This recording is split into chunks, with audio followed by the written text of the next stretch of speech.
around my story.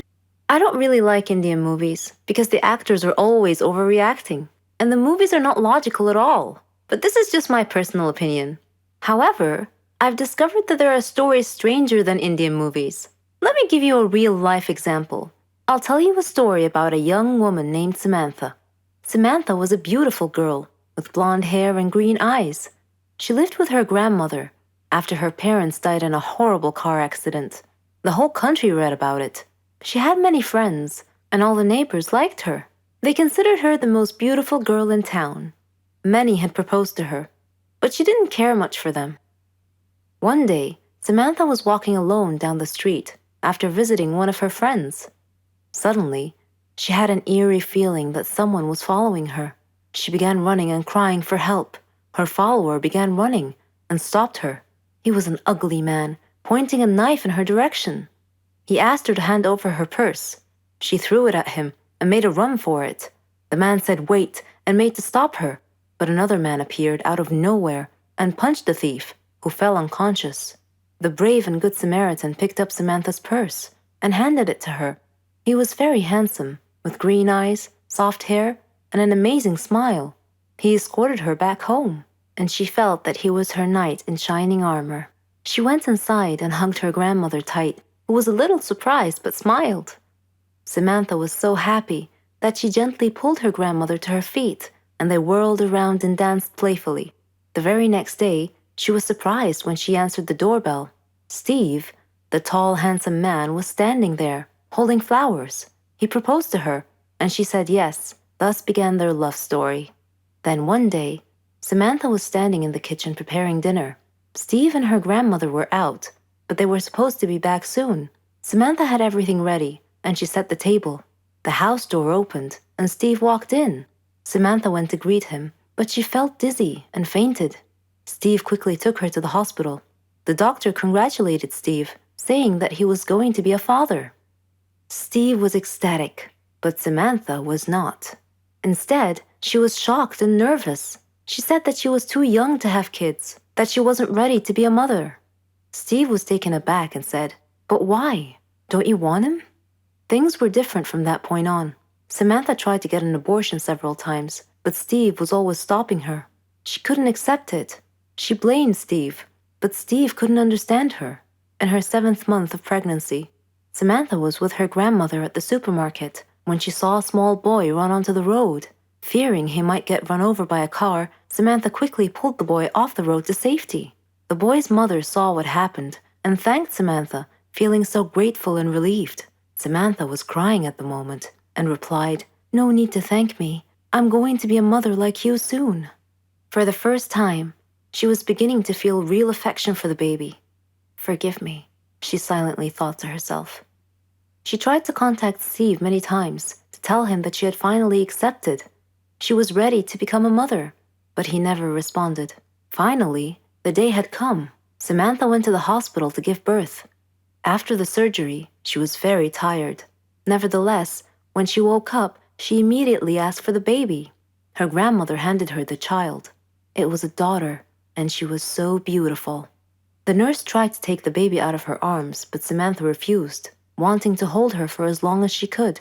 The next day, Samantha heard a big commotion, and she had a feeling of dread that something bad had just happened. It was confirmed when she saw her grandmother's face. She asked what had happened, and her grandmother told her that a child was missing and had apparently been kidnapped.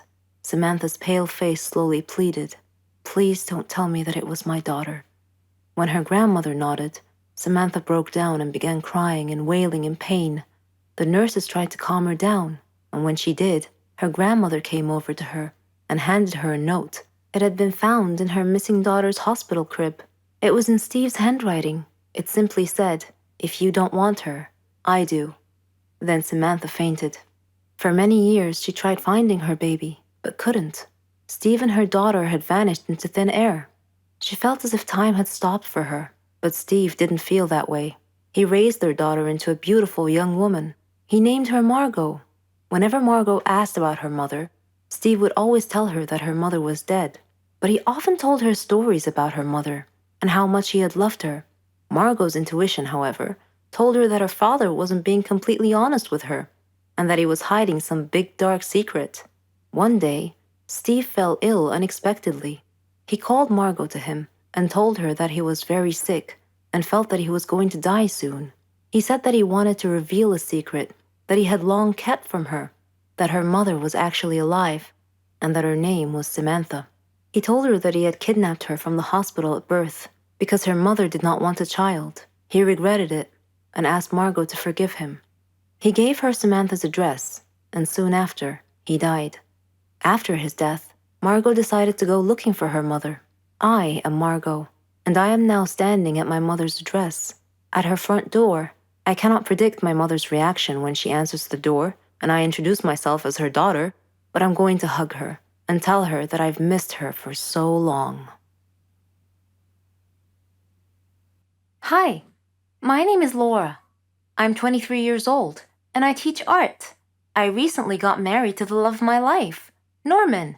I considered him my friend, my brother, my son, and my husband.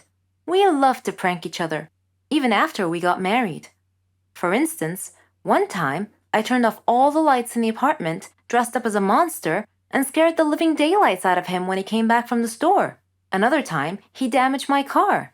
I put mayonnaise on his toast. I did worry sometimes that our jokes might go too far. I mean, he did get really mad at me once. He stopped talking to me for 2 days, even though I apologized profusely many times. After that, our pranks sort of stopped. I figured our pranking days were over. About a month later, I returned home to find a letter on the floor. I opened it and read it. If you don't pay us 100,000 by Friday, we will kill Norman. I smiled. Norman was pranking me again. When he returned home, I hugged him and showed him his prank letter. He read it carefully, and his brow furrowed. He appeared seriously frightened and swore that this was not part of any prank. He told me that we needed to leave town as soon as possible. I asked him why, and he told me that before he married me, he had stolen a gold statue from a motorcycle gang. I asked him why he couldn't just return it with an apology, and he told me that the statue was worth a lot of money and could make us really wealthy. That night, an armed masked burglar broke into our apartment and confronted us with a gun. He said to Norman, "Hello, Norman, long time no see. You need to choose between the statue or your wife. Choose now." Norman was hesitant. Then he steadfastly said, "I can't give up the statue. Take my wife." The masked man turned towards me. He pointed the gun at me in a threatening manner. I was frantic. I was staring at Norman in shock. Suddenly, the masked man ripped off his mask. It was Keanu, Norman's brother. Norman sat down, laughing so hard he could hardly stop to breathe. Between laughs, he said, "This is payback for the last prank of yours. I was so mad at him that day, but it's all right. He doesn't know